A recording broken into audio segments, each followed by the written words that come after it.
Good morning and afternoon. It is Wednesday, 9 a.m. Pacific. I'm Kane, and today I'm joined with David, the Workday sharing guy. This is the Sharing Show.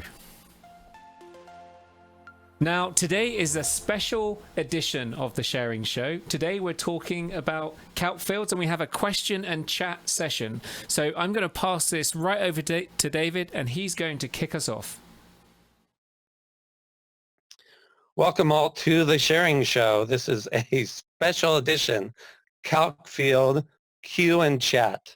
So this is not a question and answer. This is a Q and chat, which means, but you will ask a question and then in the chat, people will discuss it. We have a full half hour for the question and chat. Then for the final half hour, we have some sharing. Now, this is Calc fields, complete focus on Calc fields. Now, I do want people to know that out of everybody I've talked to about Calc fields, a lot of people are brand new, but most people have heard of Calc fields, play a little bit with Calc fields, know how to read them, maybe have created one or two, but really don't know much about it. Some people actually have been told, don't touch those. If you touch a Calc field, you might break an integration. So we will also in April have a Demystify Calc Field Share-a-thon, which is separate from this. This is a slot here for the sharing show. So I'm going to move forward so we have plenty of time for the questions. Change this so that you're not sending a chat just to me. Change this to say all panelists and attendees. So my name is David. I'm the sharing guy. I am not an active Workday employee. I was back in 2007. I've been doing the only Workday for over 12 years. I was employee number 149. I have a handshake agreement with Workday, my previous manager in the Workday Education group, that I will be very clear that I'm not representing Workday. I'm not a Workday employee. I used to be a Workday employee. Share-a-thons and the sharing show are knowledge sharing. This isn't training. So I highly recommend the Workday training. Having said that, in the last 6 years since I've left Workday, I know that I'm on this mission to help as many Workday customers as possible. Now, Logan isn't with us on this show, but I could tell that she's thinking about how long it's been.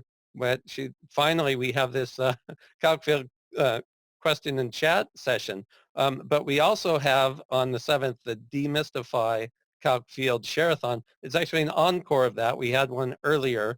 And you'll see soon how you'll get access to that through something we call a Calc Field dashboard. I want to make sure everyone knows about upcoming sharing events. I've mentioned already the encore of the Demystify.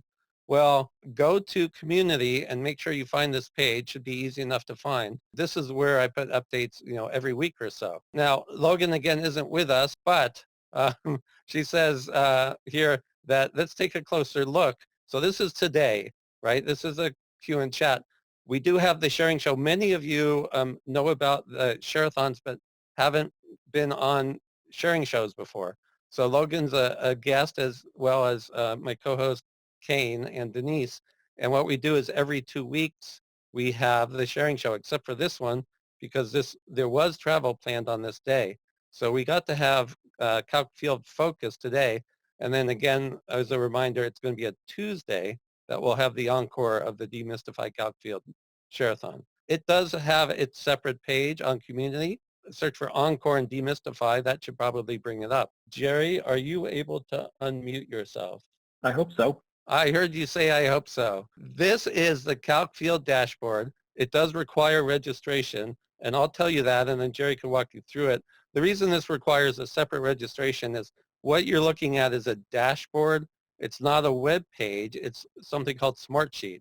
And Workday has started using Smartsheet for many of their projects as a way of scheduling and project managing Workday projects. So we use Smartsheet for a dashboard that has this feature of giving you several different areas that you could focus on for Calc Field. So Jerry, why don't you take it from here? Yeah, sure. So to help facilitate sharing and kind of build on what's going on with the sharing shows, this is a way for you to share Calc Field solutions, things that you've come up with that you think others might appreciate or want to solve as well. And so up in that upper left-hand corner there, that's where you can actually submit your own asks and share. So if you have something that you want to share with other people, you can click on that Submit a Calculated Field Share. Or if you have something that you're trying to solve that you think somebody else might be able to help with, you can submit an ask. And then once you do that, it'll show up down below in that section that's highlighted in red where it says Calc Field Shares and Calc Field Asks. And that's where you can currently see ones that other people have already shared and then some questions that other people have already asked. And now, Jerry, I'm going to point out on the bottom, there's two different sections there in the dashboard, and there's a list in both. So if you click on the blue, does it then maximize, if you only want to see the shares, if you click the blue title, is that how you would open that up? Yeah, exactly. I think actually if you click anywhere on there, so you can click on the blue title, or if you just click on the actual grid itself, it'll open up in a new window. And there you can see the attachments, so people have attached like how they actually solved it, the calc field hierarchy, or just screenshots of the calc fields themselves. And you can download that into Excel as well if you want to be able to do like more filtering, sorting, or just have it offline. Oh, I see, right. So on the far right, there's a checkbox that says document attached. And then the list will grow. This is live, right? This is existing shares and asks. I know it's relatively new, so not everything's been filled out, but you could export the whole thing to Excel if you wanted. So then what else do we have here?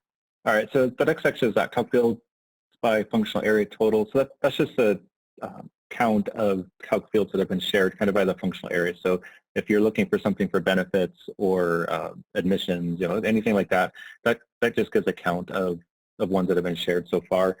And then on that right-hand side, that's where we're giving totals just by function type. So like if you wanted to know, I guess really popularity of shares, right? So like build date or concatenate text have a couple shared already. So just giving some metrics on what people are sharing. Yeah, right. People, sometimes they just want an example of build date, which you would think is pretty straightforward, but actually I know it gets kind of complicated.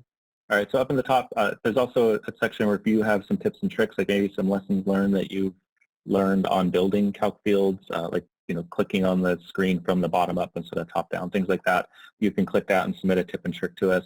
And then also, if you have community links that you find really, really useful, we've started with a couple already, but if you have ones that you think other people would benefit from, you can use that submit a community link button and submit it, and then you'll see it over on that left-hand side.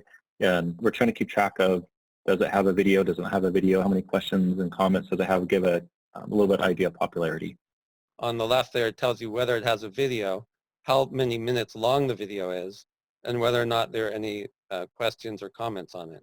So here on the right, the tips and tricks that get submitted.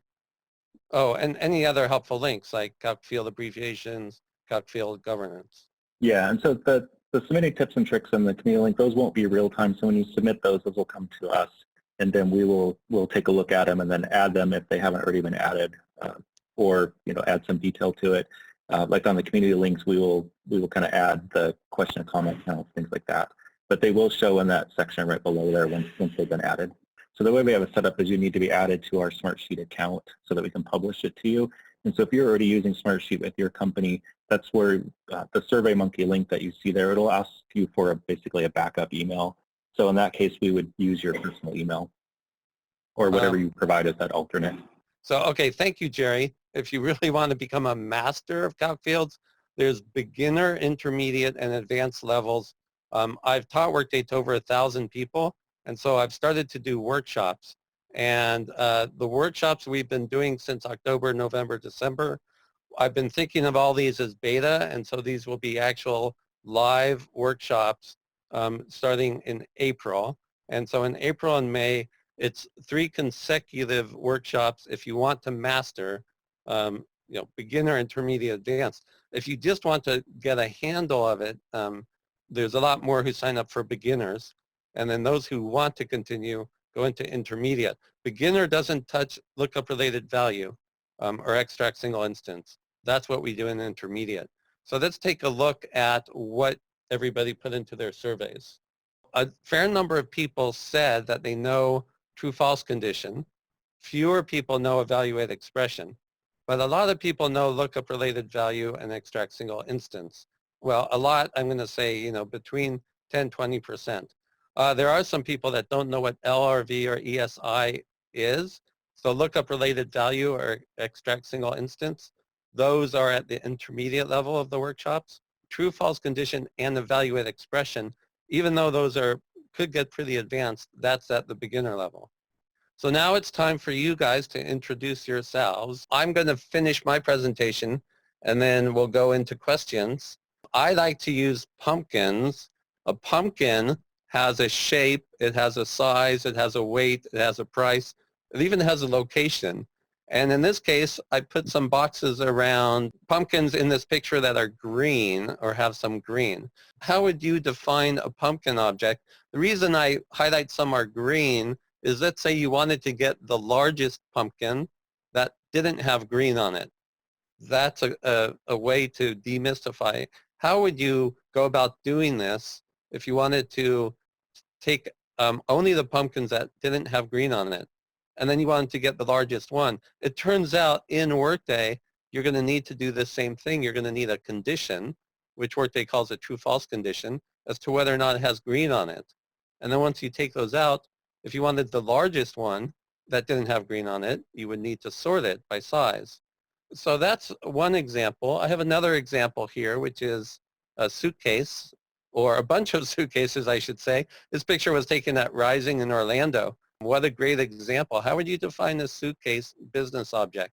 Actually, let's just think of it as an object. I'll give you one hint here is you could use color, right? But let's say we wanted to find one particular suitcase. Let's say someone's looking for their suitcase and they lost their tag. How would you do that?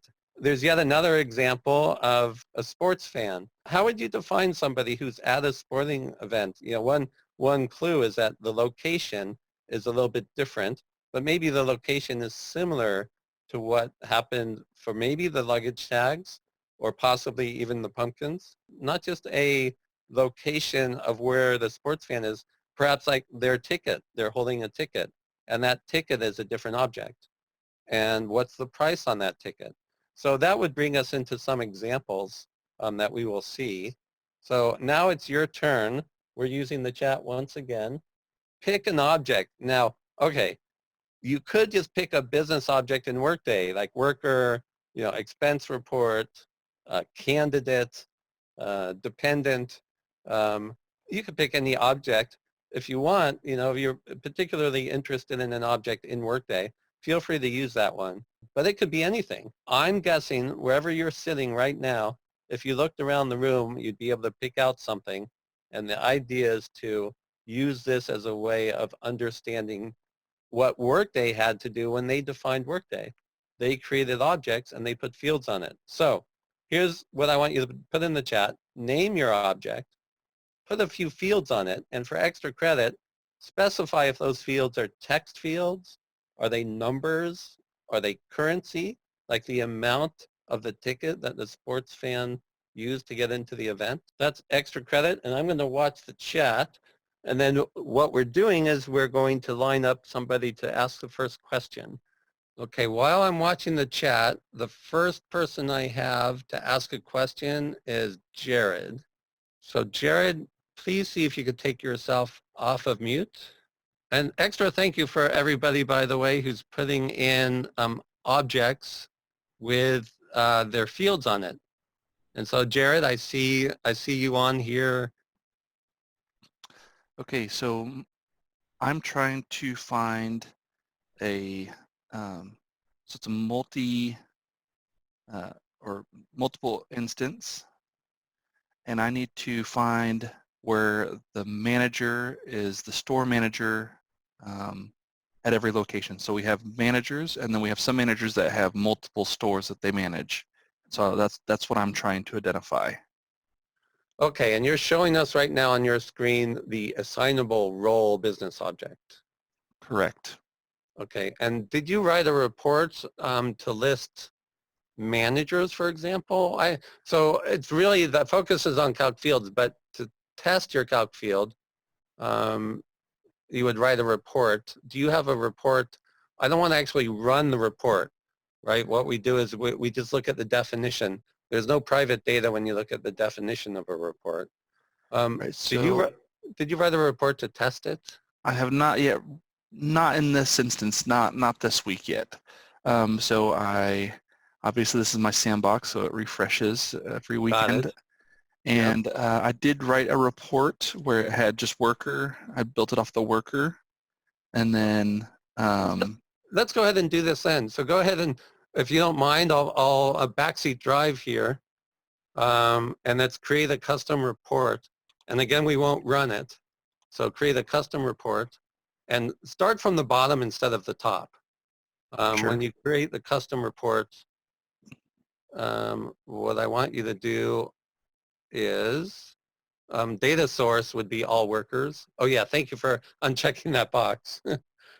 So all workers is good, right? And make it an advanced report. And then, you could type anything you want here, right? So this is, Q and chat or whatever that will help you find it. Okay, and now on each and every worker, I know there's a way that you'd be able to tell if they're a manager or not. Tell us again, for each manager, what are you looking, or tell us again, what are you looking to achieve with Calc Fields? I'm looking to get all of the managers, a report of all managers, and then if they are a manager of multiple stores. So I need to capture that as well. Okay, and so do you know what field would let you know if they're managing more than one? And then I see in the chat number of direct reports. So type in direct right here, and let's just see if that's good enough. They should all have multiple direct reports. I need... So if you do the third one down, now we're not going to actually run it, right? Okay. So, but go ahead and click on that for now. So that was a one-to-many. If you click the three dots, yeah, so it's a one-to-many, and you could do the three dots from there also. You know what I mean by the three dots? People call that the Twinkie, right? So if you click on that, return all employees who are direct. Okay, so it says right here it's a multiple instance, and it is a worker. Laura, your chat went by quickly. Can you hear me now? Yes. Yay. Okay, all right. What do you suggest as the next step here? Yep, go ahead. Is that in security groups? Is that in your security groups? Are they assigned different stores, or are they assigned to manage different teams? They're assigned a role, so store manager is the role. Because you could build a lookup related off of organization role assignments. And sorry, Jared, I'm in the back seat. Laura's in the passenger seat. I hope you don't mind. Turn left, turn right. No, this is just fine. Third one. Organization. Click on the third choice. Okay. Yep. And then click on the Twinkie. So see, this links into the role assignment, so you could see. So now let's look at this business object, right? So from this screen, Laura, is that the one you want? Role? Yes. Or role? Okay. Okay, now what are we looking for from here? So there should be more than one organizational role on the same security group. So you'll see like the role is like store manager or something like that. And then you'll see more than one store in the organization roles. You can do account related instances. And if the count related instances is showing that they have a true false condition of that the manager, store manager role, and the count of organizational roles is greater than one, then you're going to find those who manage more than one store. So you're saying do account related instances greater than one is that as a filter, or is that in the... No, sorry. Okay, yeah. So the idea here is to learn the calc field. And so don't do anything in the report other than use the report as ways of linking to these objects.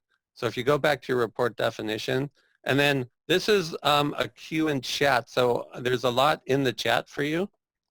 Okay, so now go ahead and click OK. And now you're not going to actually run this. But what I want once you click OK, so you could see the one-to-many because of the icon.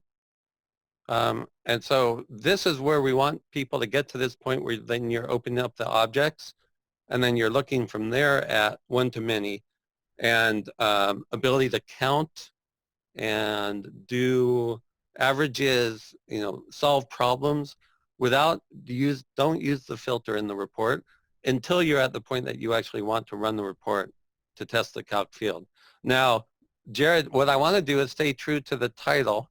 So I'm going to see if I can change this. Stop. Let's see. I think I could stop your sharing. Hold on. All right.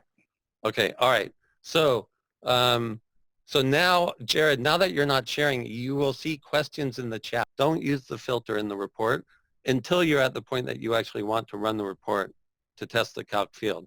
Now, Jared, what I want to do is stay true to the title. So I'm going to see if I can change this. Stop. Let's see. I think I could stop your sharing. Hold on. All right. Okay. All right. So so now, Jared, now that you're not sharing, you will see questions in the chat. And the idea is if you put yourself on mute, and Laura, if you put yourself on mute, I'm going to try to get to the next question. Somebody named David is up next. How would you create fields to pull compensation grades as of hire date and job title as of hire date? All right, David, which David are you? Let me look inside the list. All right, David, can you check your audio? Yes, can you hear me? Yes, and now Sorry about is this your question? Yes, my question. Yes, sorry. Okay. I couldn't find my chat anymore. It had gone away. Okay, this one I believe might be an easy one. I'm not sure. Can you share your screen? All right, nice. So we're seeing a report definition. And what you're trying to do is you're trying to get something as of a hire date. Right. So it would pull, you know, like active employee information right as of right now, but then those two fields would be what were their job titles and compensation grade when they were hired. Excellent. Let's do job title. Do you have job title in this definition somewhere? Yes, it's up here. Okay, Right. and it is nicely named job title. Okay, so let's open up a new tab, and I will show you this one instead of it going to the chat, but let's just see. Create a calc field. I do not like creating calc fields on reports. Right. So, I remember you saying that. yes, okay, great. Create a calc field. And now, do you know about go to the bottom, not the top. Do you know about the function that is lookup value as of date? I don't think I've used that one yet. I mean, I barely took the Hooray. class a week ago.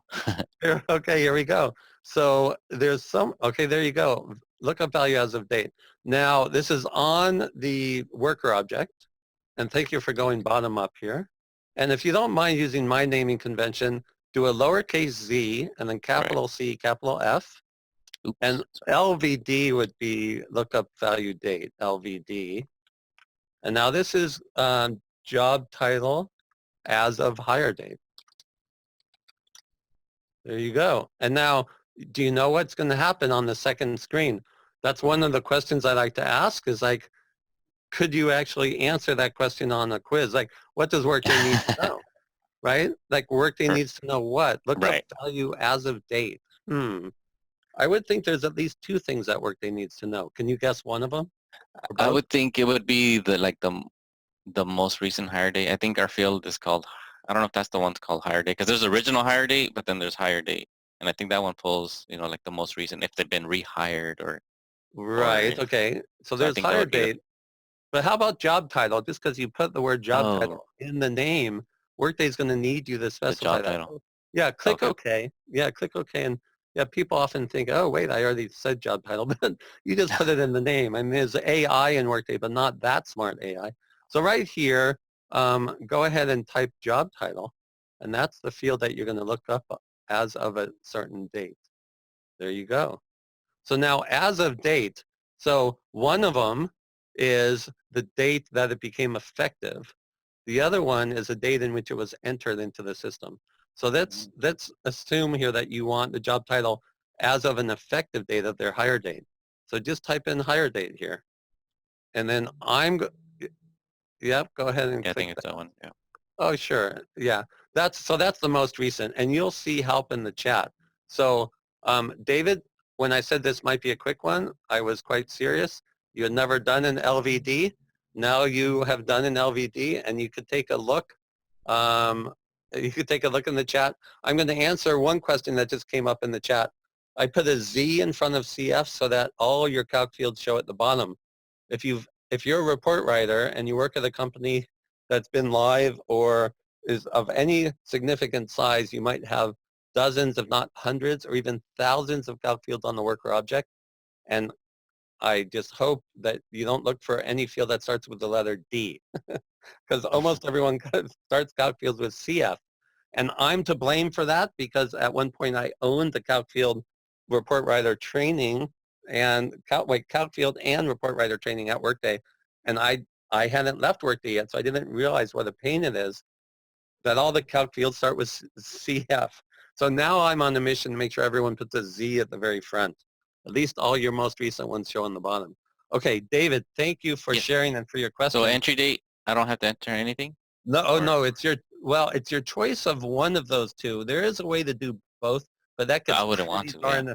pretty darn advanced. So the thing is, when somebody actually was hired on that actual date, that effective date, what is their job title, right? And then, Right. of course, in the report, if you want to make sure it's working, I think that's where Jared and Laura were going in the previous discussion.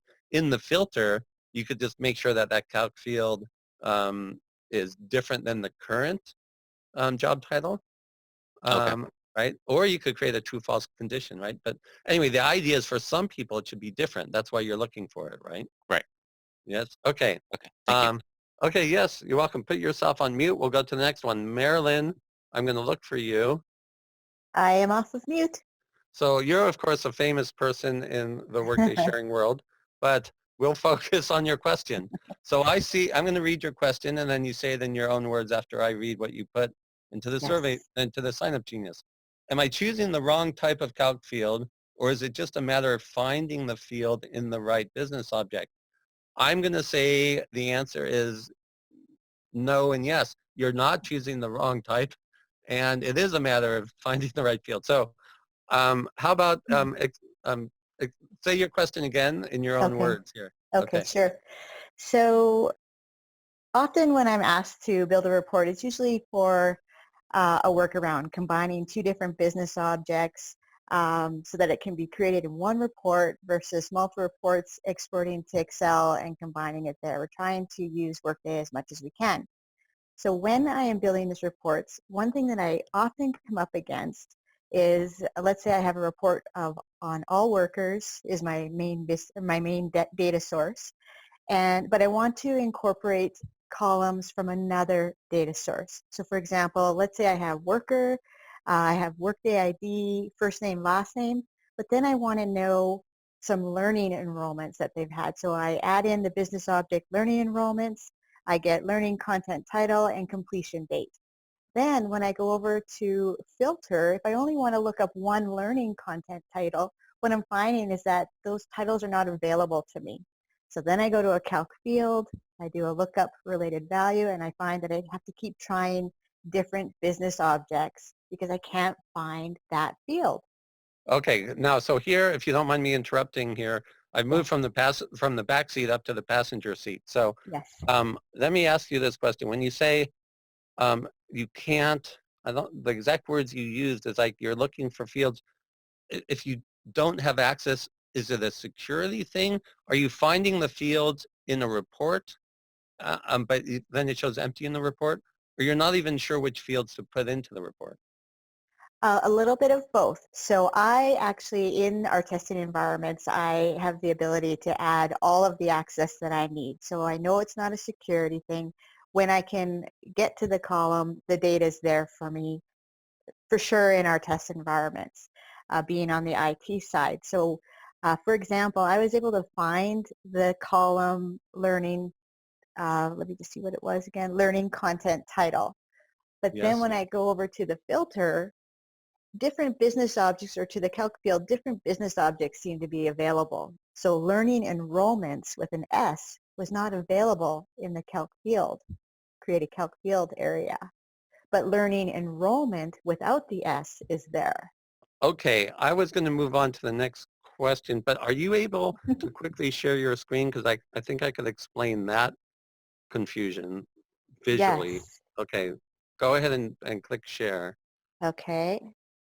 And I think I was there. Okay, so back over, just have to move this. There we go. So here, okay. Yeah. So show me that exact one. Okay, so do the 3 dots on learning enrollments on the bottom left. the Twinkie. Click on that. Okay, so here's the important thing for you to know. The plural, non-plural thing you're finding in Workday, on a worker has dependents, or could have 0 to more dependents, spouse, children, grandparents, you name it. There's several different types of dependents. Yes. Do you have Workday benefits and dependents in your system? Yes.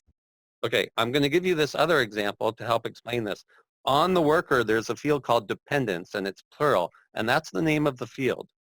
But each and every dependent is an object called dependent. There is not an object called pumpkins, plural. There is an object called pumpkin. And then there's a pumpkin patch.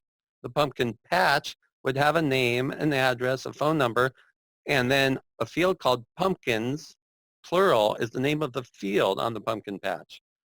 But there are no pumpkins. It's a list of pumpkin objects. So you could look at dependents, and it will be a list of dependent objects. This is the perfect example of the plural. You look at the report field on your 3 dots once it's expanded. The report field is learning enrollments. But if you go down to the related business object, 3 from the bottom, you see the object is all called learning enrollment. So click on that blue learning enrollment, maybe in a new tab if you want. Okay. And this is the object in which you could then play with the fields. I'm going to take away your screen share.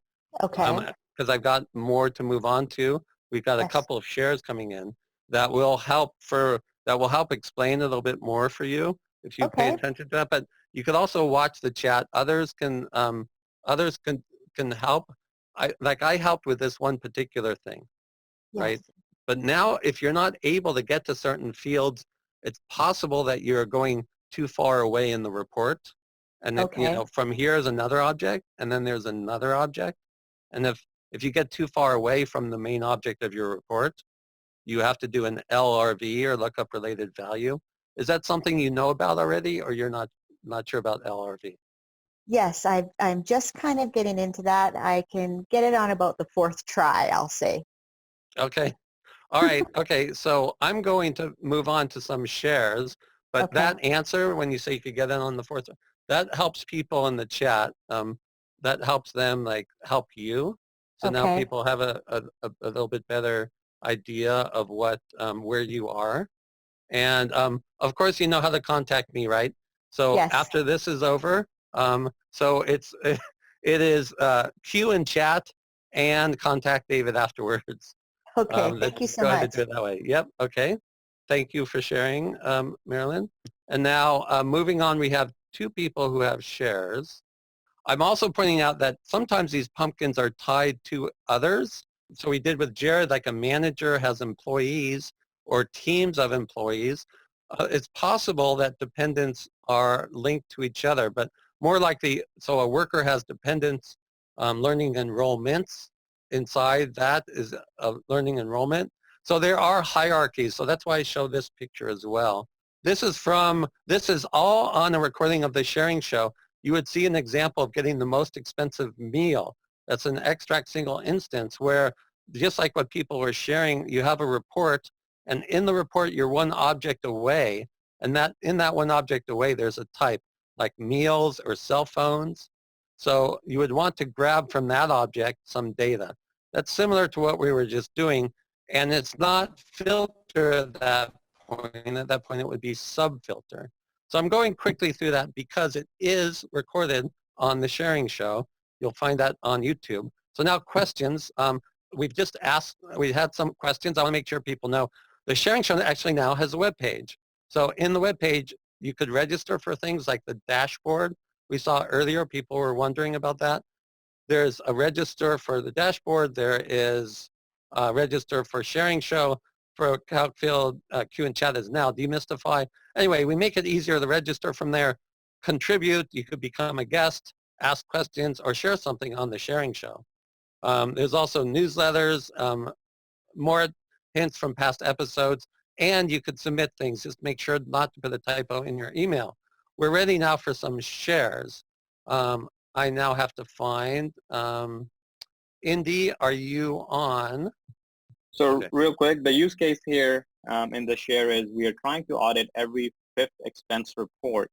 If you're auditing, requisitions, this is more on the Workday financial side, or supplier invoices, what you could do is you could build a calculated field.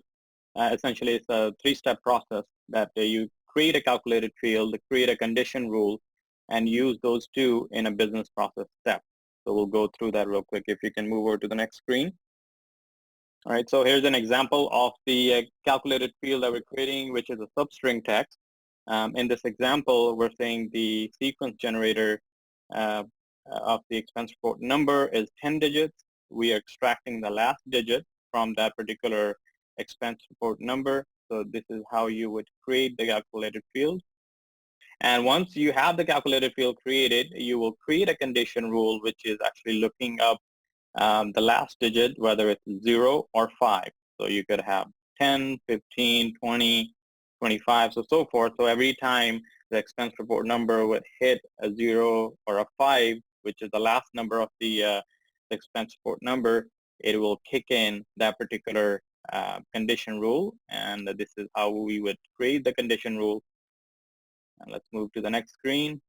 And then we would simply use that particular rule in the expense report event as a step, and use a condition rule routed to the appropriate person that we're trying to do it. So essentially, you're auditing the expense report. It could be used in many different business processes. You would create a substring calculated field, create a condition rule, and use a condition rule in a business process step. All right, Indy, I'm going to go back because this is pretty cool the way you've done it, as you took the final digit, and if it's a 0 or a 5, right, you check that final digit, 0 or 5. Well, that Correct. lets you audit on every 5. Okay. So I know this gets more complicated for different auditing situations, but thank you for the share. Anyone who has questions about this? Oh, I could already see in the chat. So Indy, let's go ahead and move this to the chat. Okay. Thank you, David. Okay. Yep. Thank you, Indy, for sharing. Okay. Now I'm looking for to seat. Yeah. Can you hear me? You guys can hear me, Yes. right? Loud and clear. So because of the coronavirus outbreak, we've been asked to work from home, and what LinkedIn is doing is they are giving employees reimbursement up to $300 for furniture, home furniture, right? Whether it's a chair or a table, desk, basically those two things. And so we had to create a condition rule to check that the combined total for both of those expense items doesn't go over $300, right? And so what we did was we built an expense validation where we first looked with the calc field that you see on the screen is basically checking if the expense item is home office. That's what we call the expense item, right? David, you want to move to the next one? Yes, I'm just going to highlight here that this is a true-false condition. And on the bottom right, because we had an example earlier of taking the most expensive meal. And so on the bottom right, it would say, is the expense item a meal? So in this case, you have something called work from home, chair, or desk. Okay. Uh-oh. Also with expenses, right, there's a line item and then there's the expense report. So like the next one, this one is on expense report, where for each expense report, we are looking at the expense report line, where the expense report line is basically home office, chair, desk, right? So that's the expense item. So any expense, for each expense report, look at the expense report line that says home office as the expense item. So this is the second level of calc field, right? And from this, we will then total up. So if Okay, you so move that's, to the, sorry that I didn't, sorry I didn't like put red highlight boxes, but on the very bottom is the condition, and that condition is the previous calc field we were looking at. correct, should have Right. called that out. My mistake, Okay, yeah. yep. So, correct. Okay, here we And go. then now we do is some related instances where we take all the line items from that expense report that are home office and sum them up. This will give us the total for those line items. So let's say an employee has 3 different line items for home office desk. It will sum those 3 line items in the same expense report. So we use this second level calc field as a related field, and then we sum it up, right, in this one. Okay, so this is a sum related instance, and you have your, The previous one was an extract multiple, Yes. and that shows up exactly. in here, right? Correct. Correct. Got it. Okay. Yeah. All right. That's the related And, field for this one. yeah, and the field to sum on the bottom, it doesn't have a hashtag on it for a number. It has a $sign, a US $sign, but that means you're converting a value that's a currency. So that's interesting. It brings up this next one. Yep. So then because we have offices across the globe, right? People will be submitting in their local currencies, but the audit has to happen in the dollar amount. So then what we do is we build a convert currency field on top of that to convert whatever currency it is into the USD. So the previous field, some related instances, is the source field, and then we target currency to USD conversion. And the as of date field is basically what the system uses to pull the US dollar value, right? So as of this date, what is the US dollar value for the local currency that the employee has submitted it in? And then when you... Now that in itself might spur some conversation in the chat. I just want to make sure, because I put a message in the chat. I do need to end the chat on the hour. So to see that, I want to make sure to give people enough time to ask you questions. Yeah. So currency in itself, that's interesting. So, right, you have to specify a date as to when you want to convert the currency. Yep. Okay. All right. Then what do we have here? And then this is the actual validation rule, right? So the actual validation rule says exclude this benefit perks, any expense report that is benefit perks, just exclude that because that's a expense report by itself. Then you say expense item should be home office, and then the currency amount should not go greater than $300. Oh, I think the 300 is missing in the screenshot, but basically that's what it's saying. So it's checking anytime an expense report goes over 300, it gives a critical validation and stops the employee from submitting the expense report. What you and Indy both have pretty advanced examples for beginners, but it uses several objects.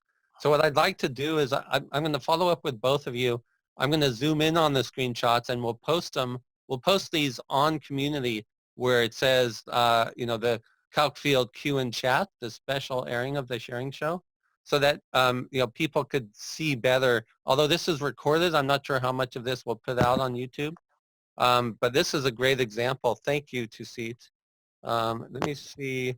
Okay, use your chat to volunteer. Okay, so final minute here in the chat before I end. Please put, any comments at all as we wrap this up. We are now on the hour. So I want to thank you everyone who asked questions. Thank you, Indy and Tusit, for sharing. And thank you everybody for coming. On the hour, I'm assuming everybody working from home now is used to having 55-minute meetings instead of 1 hour long meetings. So maybe everyone's going to be a minute or two late to your next one, but that's not my fault because I'm going to end it right now. Thank you, everybody. I will end the chat in about 1 minute. All right, Kane, we're back to you. Excellent. Well, thank you, David. Thank you, everybody, for joining us and sharing on the chat. As always, we will publish this episode onto our YouTube channel. And if you go over to the YouTube channel and subscribe, click the notifications, you'll get notified when the new episode is up. Don't forget, we have our new website, thesharingshow.com. You can go to and see all the information that David shared earlier. All that's left to say is everybody have a great workday.